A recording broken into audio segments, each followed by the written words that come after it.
প্রশাসনে নীরবতা পালন করে, প্রশাসনে পক্ষপাতিতা করে, প্রশাসন বড় দলের লগে ঝুঁকে রয়েছে। এইগুলা আলোচনা পরে করমু।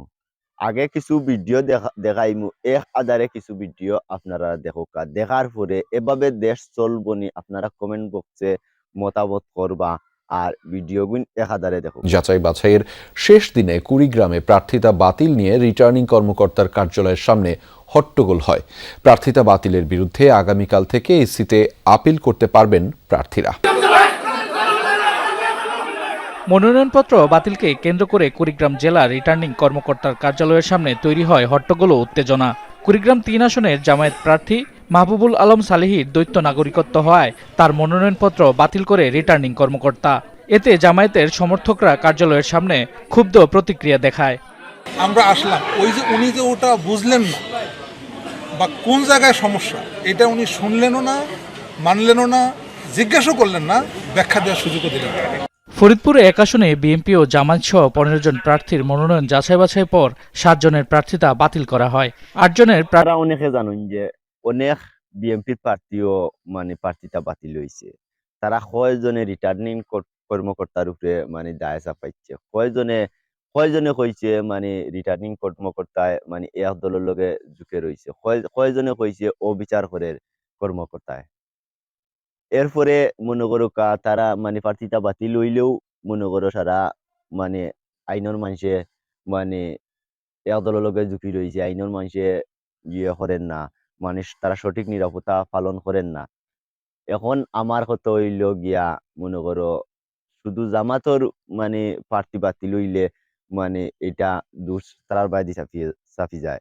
এখন আমার কথা হইল সারা দেশও যেমন বিএনপির প্রার্থীতা বাতিল হয়েছে, এমন জামাতর প্রার্থীতা বাতিল হয়েছে। তারা রিটার্নিং কর্মকর্তার কার্যালয়ে তারা ঝামেলা করে।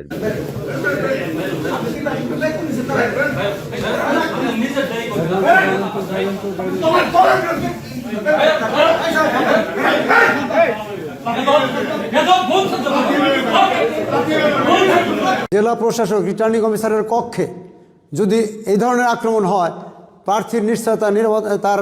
এখন আমার কথা হইল তারা দেশ ইসলাম প্রতিষ্ঠিত করত, তারা দেশ ইসলাম কায়েম করত, তারা সাধারণ মানুষের জান্নাতে লইয়া যাইত। এভাবে আইন ভঙ্গ করিয়া জান্নাতে নেওয়া সম্ভব হইবনি, বা দেশ ইসলাম প্রতিষ্ঠিত করা হইবনি, দেশ ইসলাম বিজয় করা হইবনি। তারা প্রার্থী বাতিল ওহান সহ্য করতে পারে না, প্রার্থীটা বাতিল হয়েছে। সারা দেশে যেমন বিএনপির প্রার্থীটা বাতিল হয়েছে, এমন জামাতর প্রার্থীটা বাতিল হয়েছে।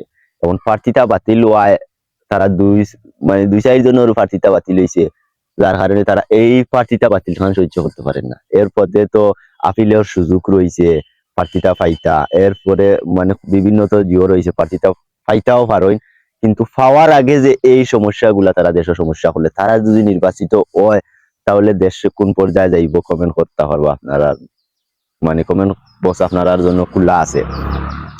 এখন আমার কথা হইল মনে করো তারা যারা দেশ চলবনি, আপনার মতামত কমেন্টও জানাইবা। আর আমার চ্যানেলটি একবারে নতুন, সবাই সাবস্ক্রাইব করিয়া আমার পাশে থাকা। ধন্যবাদ। আসসালামু আলাইকুম।